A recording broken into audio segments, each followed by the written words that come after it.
Nosso tema de hoje é o tempo, o eterno e o agora. Uma reflexão sobre o tempo psicológico e a descoberta do sagrado. Só que antes de entrar nesse tema, eu gostaria de falar sobre o que significa para mim um encontro como esse. Eu não acho que eu vá ensinar nada a vocês. Eu acho que isso aqui é um esforço de compreensão que a gente faz junto. E o orador não faz nada sozinho.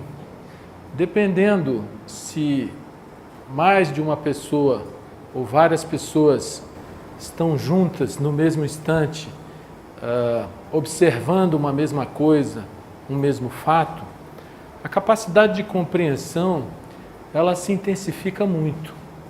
Agora, para nós estarmos juntos, observando a mesma coisa, é preciso que nós esvaziemos completamente as nossas mentes, não só quem fala, mas quem ouve também, porque na medida em que nós estejamos plenamente atentos àquilo que está sendo observado e, portanto, observando juntos, se o orador eventualmente se perde e diz alguma inverdade, naturalmente todos os outros que estão atentos percebem e naturalmente ajudam a que a gente esteja sempre nesse fio tão tênue que é a compreensão das coisas como elas são, que é efetivamente a percepção da verdade.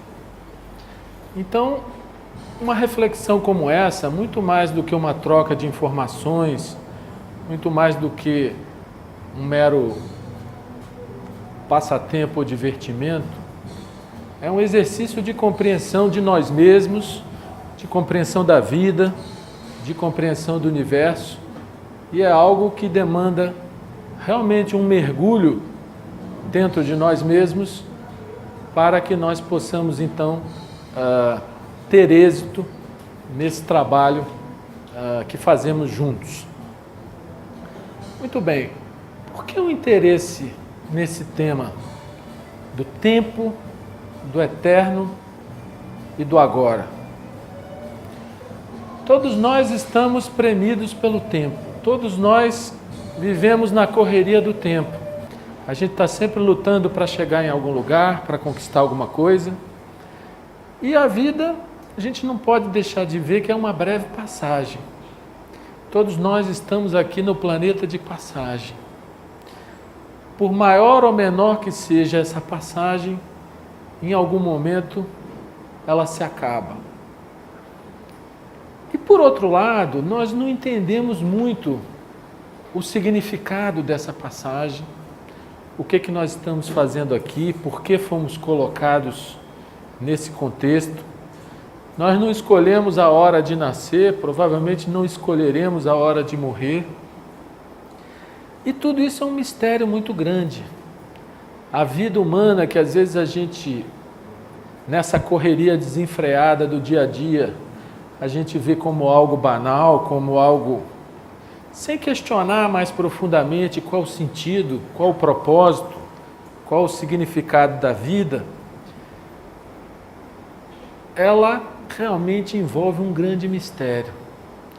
E, portanto, todo o trabalho que se faz na sociedade teosófica de busca da verdade, sem fronteiras entre religião, filosofia, ciência e todas as áreas em que seja possível a compreensão humana, ela existe exatamente nessa tentativa de descobrir a verdade, de compreender mais profundamente esse fenômeno tão complexo e ao mesmo tempo tão maravilhoso que é a vida.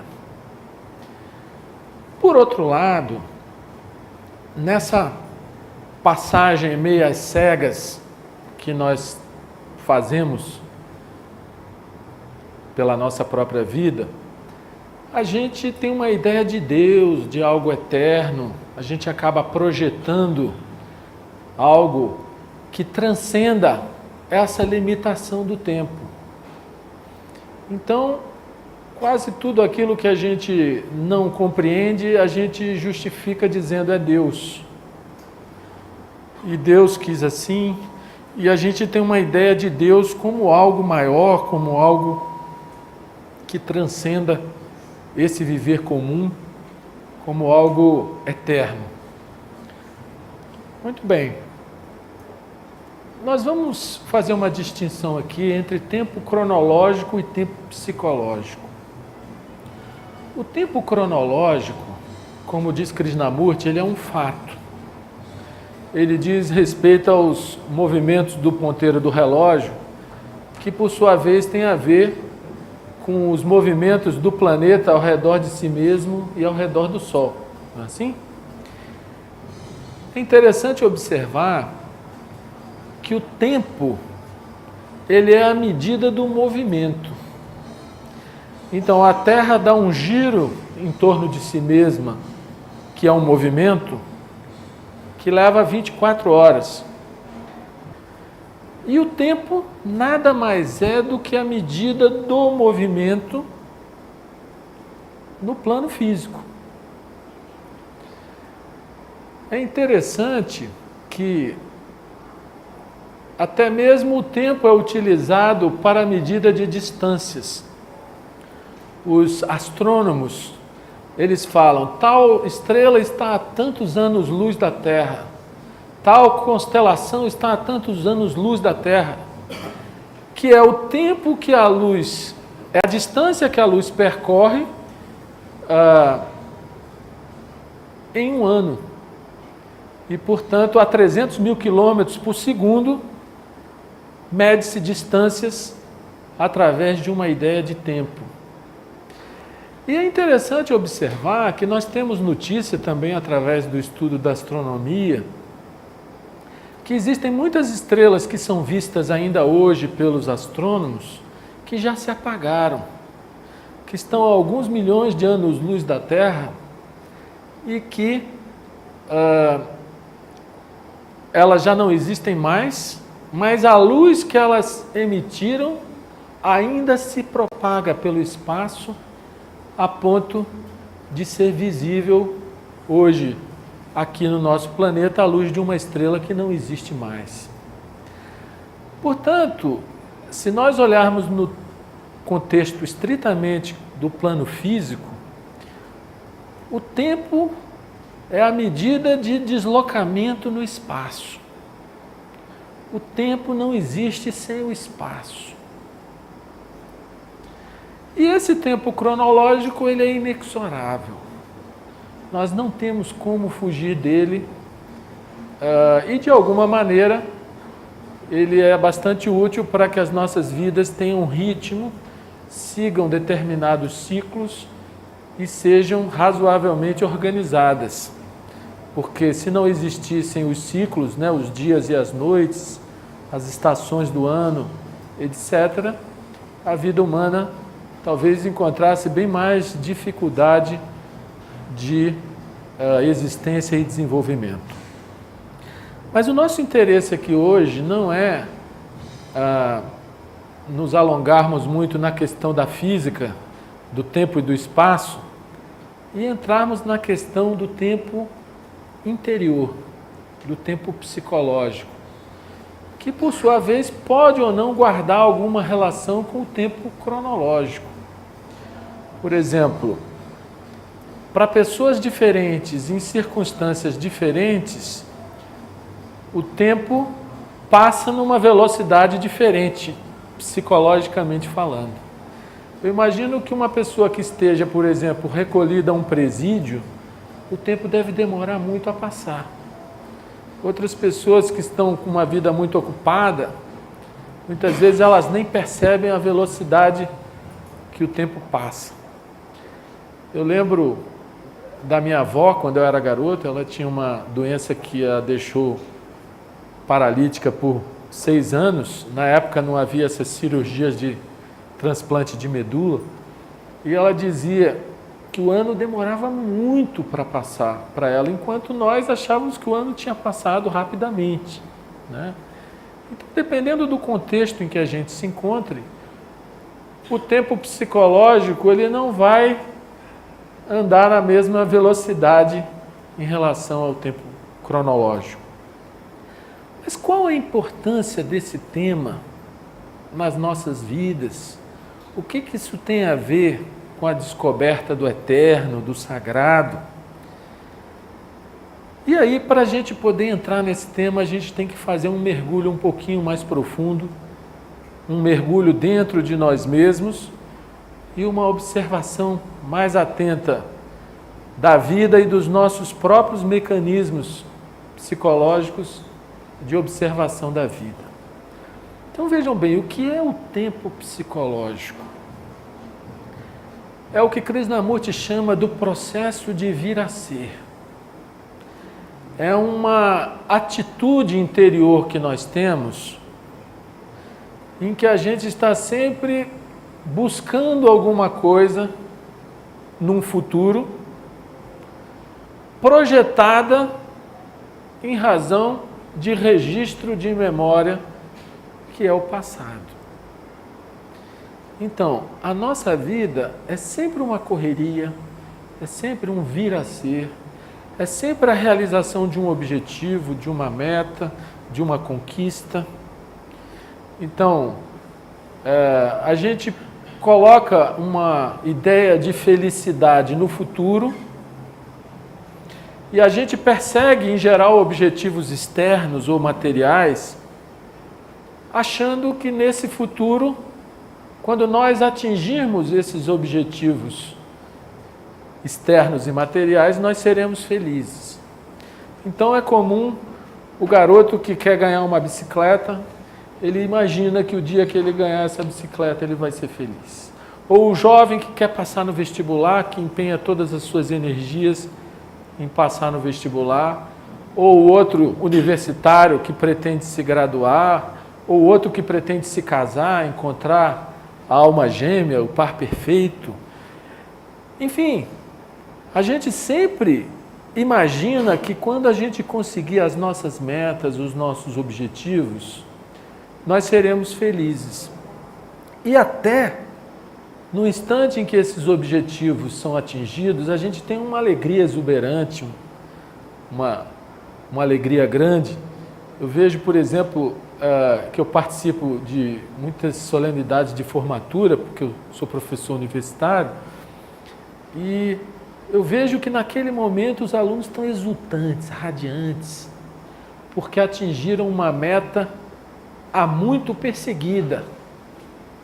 E naquele momento eles de fato têm um instante de felicidade. Pena que aquela felicidade não dure muito. Logo depois nós já começamos a projetar outras metas e a felicidade ela vai estar sempre no futuro, sempre quando nós conquistarmos alguma coisa ou chegarmos a algum lugar. E nunca nós questionamos se é possível ser feliz no aqui e no agora. E aí, entrando um pouco mais nessa questão do tempo psicológico, a gente é obrigado a constatar um fato irrefutável, que é o de que o passado não existe, o futuro também não existe, a única coisa que existe é o agora, o eterno agora. Por que o passado não existe? O passado só existe como lembrança na nossa memória, ou como informações, registros, escritos, monumentos, obras de arte, construções, coisas que alguém fez no passado, que de alguma maneira foi legado a outras gerações, mas que existe como legado e não como algo que você possa ir ao passado e interferir no passado. Até alguns filmes interessantes já foram feitos, né? De Volta para o Futuro, O Túnel do Tempo, eram aqueles filmes interessantes que, eu me lembro, eu era garoto, eu tinha esse filme, essa série na televisão, O Túnel do Tempo, em que eles entravam no túnel, aí chegavam em locais e refaziam a história e reviviam com personagens da história. Mas isso é impossível. É impossível você voltar, pelo menos nesse plano físico material, é impossível você retroceder no tempo. E se nós olharmos na nossa própria vida, o que existe de passado em nós são registros que foram sendo estabelecidos na nossa memória. Desde a nossa infância mais tenra, nós já aprendemos a linguagem, que é como se fosse um software colocado no nosso computador pessoal, né, no nosso HD, que é a nossa memória, que é muito importante e muito útil para que a gente possa aqui se comunicar. Mas certamente se eu tivesse nascido na China, o meu software seria diferente e a comunicação seria diferente. E ao longo da vida, das experiências, na família, na escola, na convivência com amigos, colegas, parentes, enfim, a vida vai fazendo impressões, a gente vai recebendo as impressões da vida e vai registrando essas impressões na memória. E nós próprios vamos criando as nossas próprias conclusões, e por isso nós vemos a vida de acordo com as opiniões que temos, de acordo com as informações que registramos, de acordo com as experiências que foram sendo registradas no nosso HD, que é a nossa memória. E eu não vou dizer que a memória não seja necessária. Ela é extremamente necessária para muitos fins práticos da vida. Como eu acabei de dizer, se eu não tivesse o software da língua portuguesa instalado na minha memória, eu não poderia estar aqui me comunicando com vocês. Mas, para as coisas práticas, para a vida civilizada, a memória é extremamente necessária. Nós precisamos dela em todos os sentidos práticos da vida. Mas o problema que faz com que nós fiquemos enredados na teia do tempo psicológico é que a gente não usa a memória apenas para fins práticos. A gente usa a memória para tudo. E a gente, ao invés de aprender com a vida, não esse aprender acumulativo, que é mais informação na memória, mas aprender a viver de uma forma mais adequada, mais viva, mais plena, mais harmônica, a gente enfrenta os desafios e os fatos que a vida vai apresentando sempre de acordo com os registros da memória, de acordo com as conclusões, de acordo com as opiniões, com os preconceitos. Enfim, nós não vivemos a vida de uma maneira nova. Nós sempre encaramos o novo com o velho. E o velho é a memória. Então, se por um lado, ela é extremamente necessária para que você saiba onde é a sua casa e você possa sair daqui e ir para a sua casa e não para outra, né? Sem a memória nós seríamos dementes, e há até algumas doenças, como por exemplo o mal de Alzheimer, em que a pessoa vai perdendo progressivamente a memória, ela fica incapacitada para o convívio social e até mesmo para as experiências da vida, em muitos sentidos, talvez em outros que a gente não conheça, ela esteja experimentando alguma coisa, mas o fato é que a memória para o relacionamento nesse plano e para a vida civilizada, ela é absolutamente necessária. Mas para a descoberta da verdade, para a descoberta de um viver pleno e feliz, de um viver harmônico, para uma vida de aprendizado, com cada novo desafio que a vida apresenta, cada situação que a vida põe diante da gente para a gente aprender sobre nós mesmos, sobre a natureza humana e sobre a vida, a memória é um grande empecilho, um grande obstáculo E ela é fonte de conflitos, fonte de problemas, fonte de preconceito, fonte de guerras mesmo, fonte de ambição, de cobiça. Enfim, a gente precisa descobrir qual a função da memória na nossa própria vida e se essa extrapolação do uso dela não prejudica o nosso viver, o nosso agora. Por outro lado, o futuro também não existe. A gente não sabe se vai estar vivo no minuto seguinte, ou no dia seguinte, ou no ano seguinte. Provavelmente estaremos, mas em algum momento não estaremos mais.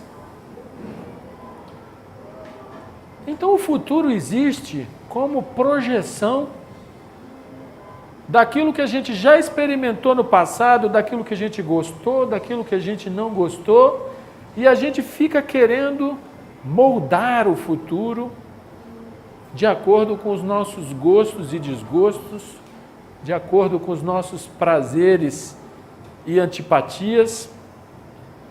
Enfim, a gente vive numa luta para que as coisas sejam mais convenientes, mais agradáveis e sempre evitando a dor, evitando o incômodo e buscando o agradável e o prazeroso. Mas nós também não podemos ir ao futuro, interferir nele. É lógico que a natureza, ela, dependendo do que você planta hoje, você pode ou não colher amanhã. Às vezes você pode não estar aqui mais para colher. Ou por algum motivo você pode plantar e a terra está salgada, ou tem algum problema, ou não tem a água adequada, e a planta que você imaginou que amanhã ela existiria, ela não veio a existir. Mas no plano material, você joga com o tempo para conseguir objetivos materiais, né? Então, se você quer construir uma casa, você vai jogar com o tempo para chegar ao seu objetivo final, que é a construção da casa. Você vai juntar o dinheiro, vai comprar o terreno, você vai fazer o projeto, tudo isso ao longo do tempo. Agora, no que diz respeito à compreensão de nós mesmos, à compreensão da vida, tudo aquilo que a gente não compreende, a gente joga para frente, diz, não, um dia eu vou compreender, um dia eu vou.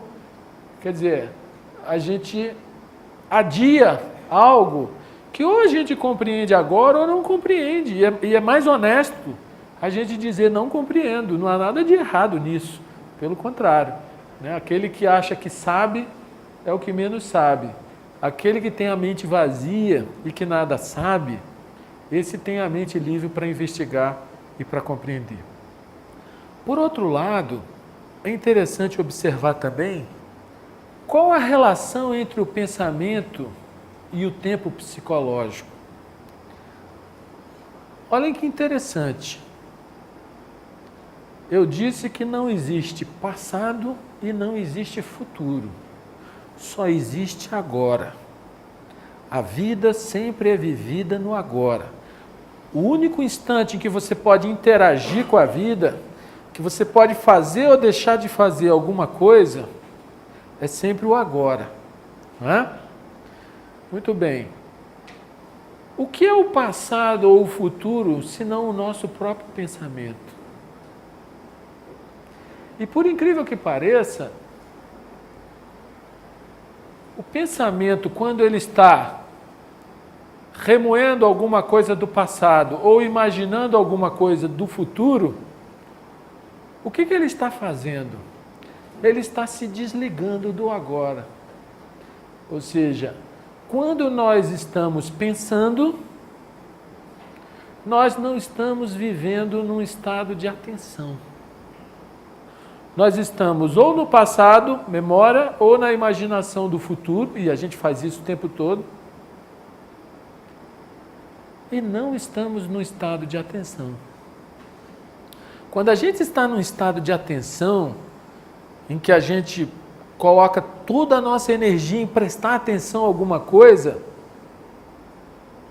naquele instante a nossa mente está silenciosa. Não existe nem passado nem futuro. Se você tem na sua frente um animal perigoso ou alguma circunstância que exige de você, nessa hora você dá toda a sua atenção para aquela coisa. Cada movimento, cada sinal tem um significado muito grande. Ali não existe nem passado nem futuro, só existe aquele instante. Não é assim? Isso é atenção. E nós vivemos permanentemente num estado de desatenção. Porque o nosso pensamento ele está sempre tagarelando, sempre indo no passado, lembrando de alguma coisa, comparando, projetando, imaginando, em geral sobre os outros, julgando, não é? Criticando. Enfim, dentro da nossa cabeça existe um barulho permanente.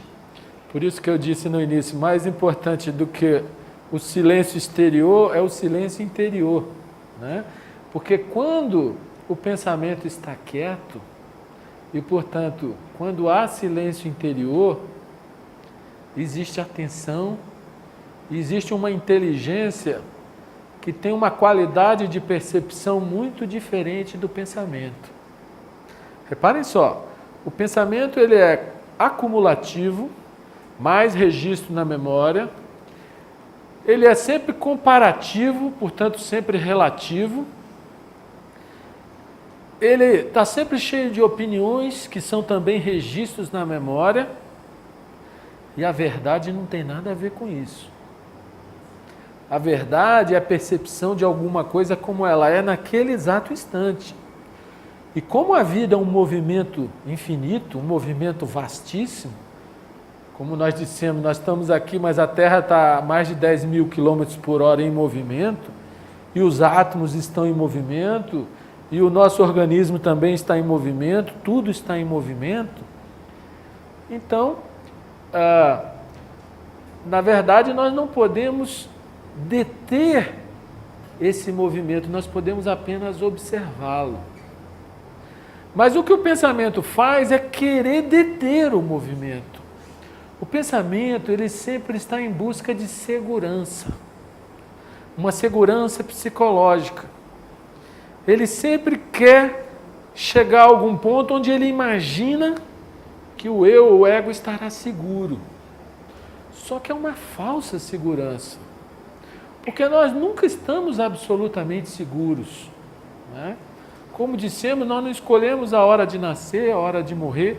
Existem N acontecimentos da vida que absolutamente estão fora do nosso controle, mas nós queremos controlar tudo, porque nós queremos segurança. Então, a verdade, ela demanda, a descoberta da verdade, ela demanda uma atenção muito grande, um interesse muito grande. Só que essa atenção só existe quando o pensamento está quieto. Quando a gente está rebuscando na memória as nossas conclusões, as nossas comparações, os nossos julgamentos, pensando que a verdade vai ser mais uma dessas conclusões, nós não nos enganamos. Por quê?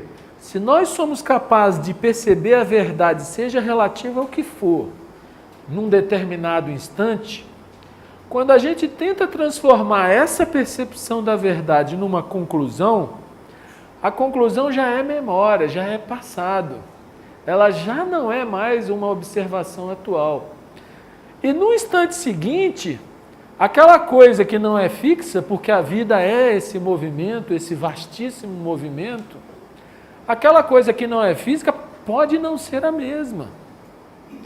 E a nossa abordagem em relação a ela, se for com a conclusão de ontem, já não será uma abordagem atual, atenta, viva. E, portanto, a verdade não pode ser transmitida de um instante para o outro. Ela não é memória, ela não é informação. Por que que se diz que a verdade só pode ser descoberta pela própria pessoa? Seja relativa ao que for, seja os pequenos acontecimentos da vida, seja os mistérios mais profundos do universo, a pessoa precisa descobrir por ela mesma por quê. Porque se alguém, um Buda, um Cristo, um ser iluminado, tem uma experiência profunda da verdade, registra essa experiência como informação, ou alguém registra num livro, por exemplo, a mera leitura daquele livro não nos trará a mesma percepção de que aquele ser iluminado teve naquele dado instante. Até porque essa percepção ela tem que ser atual, né? Então, quando se diz que a verdade tem que ser descoberta por cada pessoa e ela não pode ser retida, isso destrói todas as nossas concepções de religiosidade, de atingir alguma coisa, de conquistar uma santidade ou de conquistar a iluminação, né? Porque a gente é viciado em usar a memória e achar que nós vamos apreender a verdade para tê-la. Mas ela não pode ser possuída. E é muito importante que a gente descubra qual é o papel do pensamento nesse jogo do tempo psicológico e no nosso interesse pela descoberta da verdade.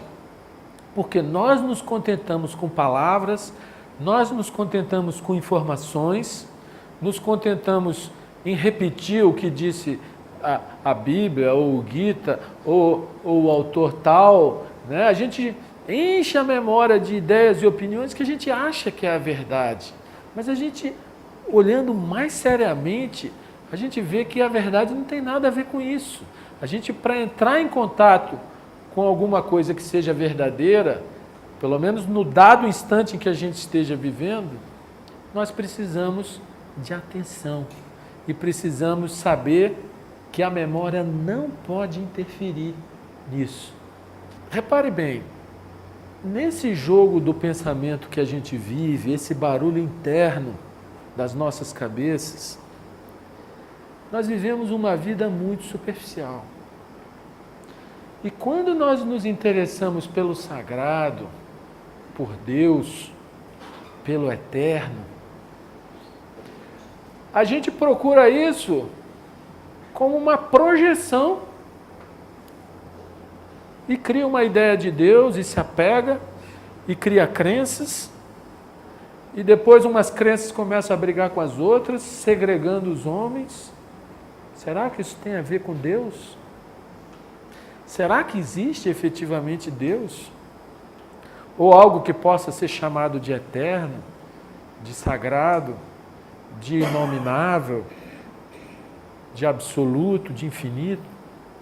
Ou de nome nenhum, porque o nome não vai definir a coisa? A gente pode ficar repetindo a palavra Deus, porque a igreja que a gente frequenta nos condicionou a isso. Mas a percepção do que possa ser isso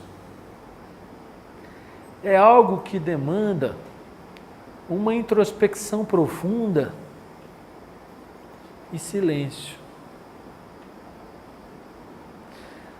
A ideia de Deus não é Deus. A palavra Deus não é Deus. A repetição do nome Deus não é Deus. Tudo isso é memória. Tudo isso é condicionamento.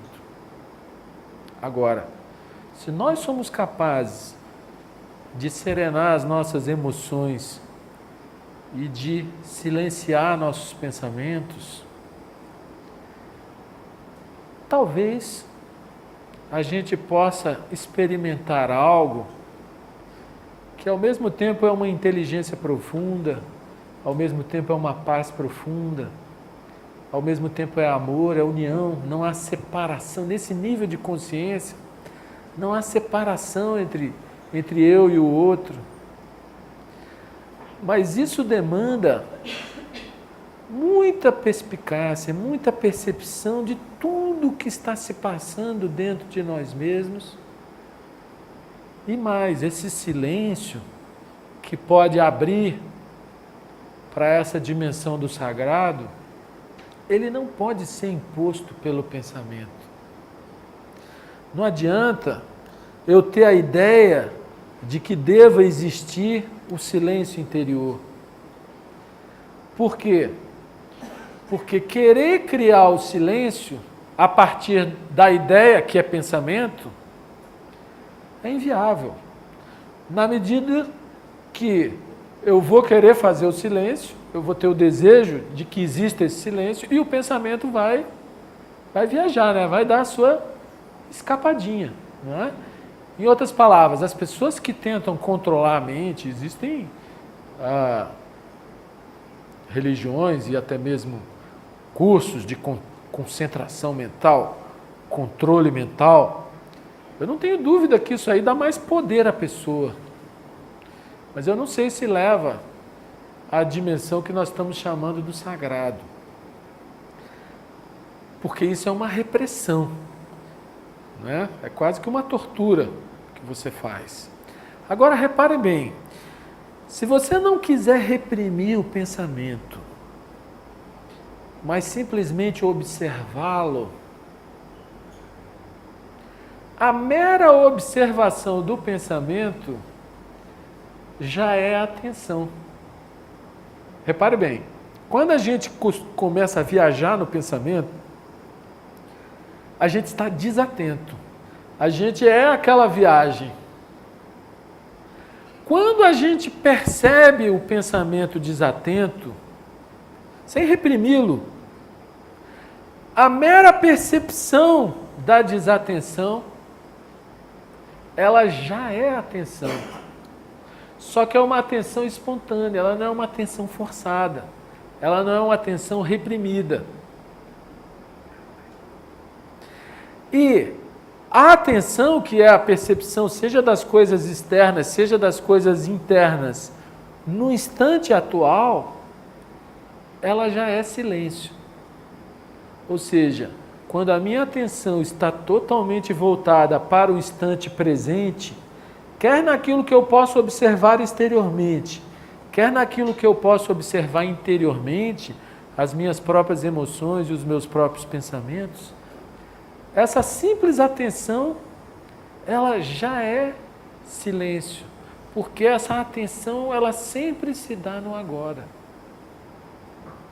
Eu sei que isso é muito sutil e pode parecer complicado, mas na verdade nós estamos tentando descrever algo que se opera dentro de nós e que interfere muito na nossa qualidade de vida, interfere muito no nosso viver diário, interfere nessa luta desenfreada que costuma ser a nossa vida. E quando a gente procura a busca do sagrado, de Deus, a gente continua nessa luta, projetando alguma coisa e nos escapa o que possa realmente ter algo de divino ou de sagrado. Então, esse processo interno de arrumar a casa, de se esvaziar, é um processo que pode nos levar à experiência do sagrado. Mas isso é como se a gente fosse um peixe que vive no mar turvo. A nossa vida é esse mar turvo.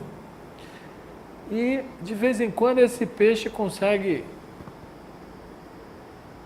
botar a cabeça para fora daquele mar turvo e ver o céu brilhante, o ar, e ver que existe uma dimensão completamente diferente. Por mais que nós não venhamos a conseguir estar o tempo todo nesse estado de vazio, que por sua vez é pleno, um segundo que a gente consiga experimentar disso, já traz uma energia completamente diferente para as nossas vidas. Mas isso é algo que ninguém pode conduzir outra pessoa. Só a própria pessoa, observando a si mesma, ela pode se aquietar um pouco, se aquietar externa e internamente e naturalmente, sem essa coisa da imposição do pensamento que quer forçar o silêncio. Não, pela mera compreensão de como o pensamento opera e pela percepção de que ele tem uma faixa muito limitada de compreensão, que ele sempre age acumulativa e comparativamente, e que ele tem uma função prática, mas que nós extrapolamos essa função prática para dar a ele uma dimensão totalmente despropositada e que é fonte de conflito, que é fonte de sofrimento. Sofrimento para nós e sofrimento para os outros. Por que nós sofremos? Porque nós queríamos que as coisas fossem diferentes do que elas são. E por que nós fazemos os outros sofrerem? Porque a gente está sempre querendo que as nossas vontades prevaleçam, nós acabamos atropelando os outros, né? Às vezes de maneira rude, às vezes de maneira indelicada, ou às vezes até de maneira desonesta. Enfim, o nosso ego psicológico, que é esse centro de consciência emocional mental, ele precisa existir para que a vida prática seja necessária, mas ele precisa morrer para que a vida espiritual se torne uma realidade. E a vida espiritual não depende de qual a igreja que a pessoa frequenta ou se ela não frequenta nenhuma igreja, mas depende da capacidade dela de perceber o sagrado, de viver no sagrado e de permitir que essa energia mais elevada, mais sutil, extremamente delicada, ilumine a nossa vida e de alguma maneira nos transforme, dê um sentido à nossa vida que não esse sentido da competição, da desagregação, da luta permanente. Eu acho que esse tema, ele vai no âmago de uma percepção direta e pessoal que cada um pode fazer, que cada um pode ter, e da descoberta se existe algo que transcenda o tempo, algo que seja eterno, absoluto, inominável, enfim, algo que transforme as nossas vidas. Eu vejo que religiosidade e espiritualidade está muito além de todas as estruturas externas que a gente cria em nome disso. A gente cria hábitos, até mesmo o hábito de meditar, de rezar, a gente frequenta instituições, a gente cria deuses a partir das nossas próprias projeções. Ao invés de projetar Deus, de idealizar, conforme a instituição religiosa que a gente tenha sido educado, ou mesmo que tenha por opção própria escolhido, eu acho que a experiência da unidade, que é você se sintonizar com uma inteligência que permeia todo o universo, que faz com que a Terra esteja agora a mais de 10.000 km por hora dentro de um equilíbrio perfeito, que faz com que, partindo de uma célula, um zigoto, nascido da fusão de um óvulo e um espermatozoide, todo um universo de células vai sendo multiplicado dentro de uma certa ordem, dentro de um certo equilíbrio. Há uma inteligência profunda permeando a vida, permeando todas as coisas. Mas essa inteligência, essa coisa infinita e sagrada, nos escapa porque nós fazemos da nossa vida uma vida muito pequena, ditada apenas pelos pequenos interesses que o pensamento é capaz de projetar, pelos pequenos desejos que fazem com que a gente jogue toda a nossa energia e viva de uma maneira às vezes desagregada, de uma maneira infeliz.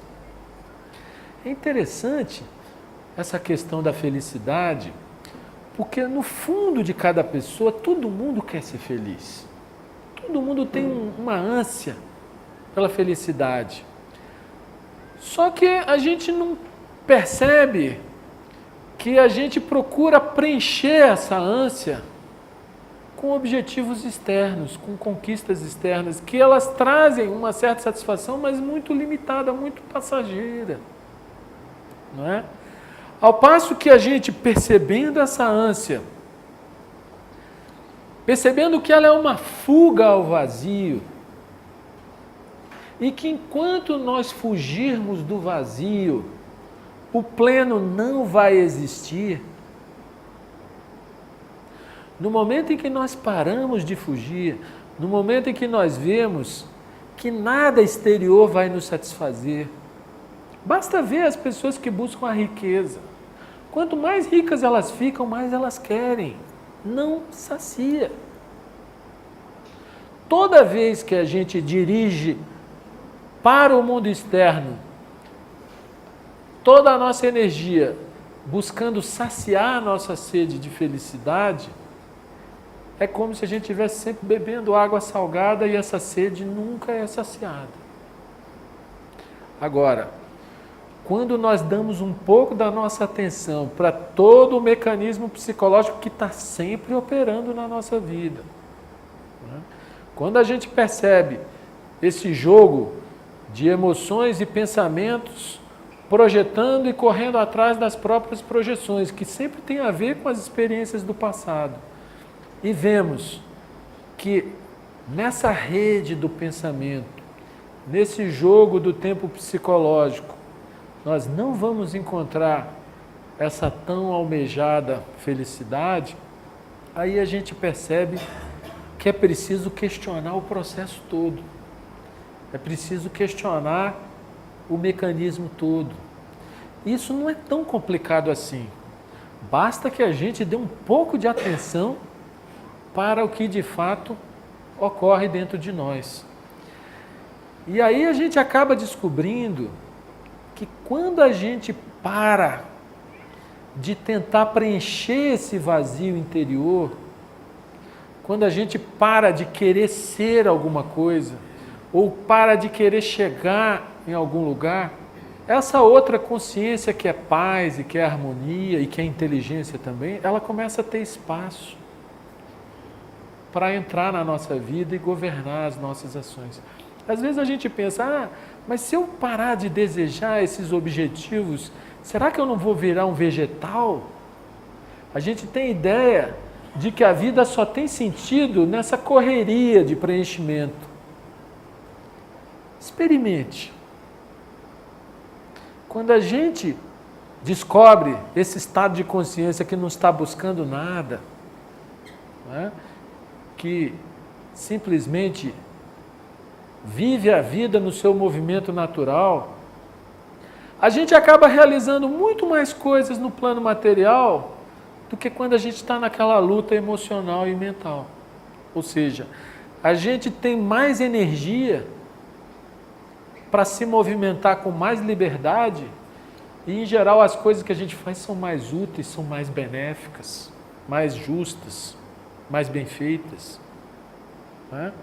Então, enquanto a gente está enredado no jogo do tempo psicológico, muita da nossa energia é gasta nessa luta, nesse vir a ser.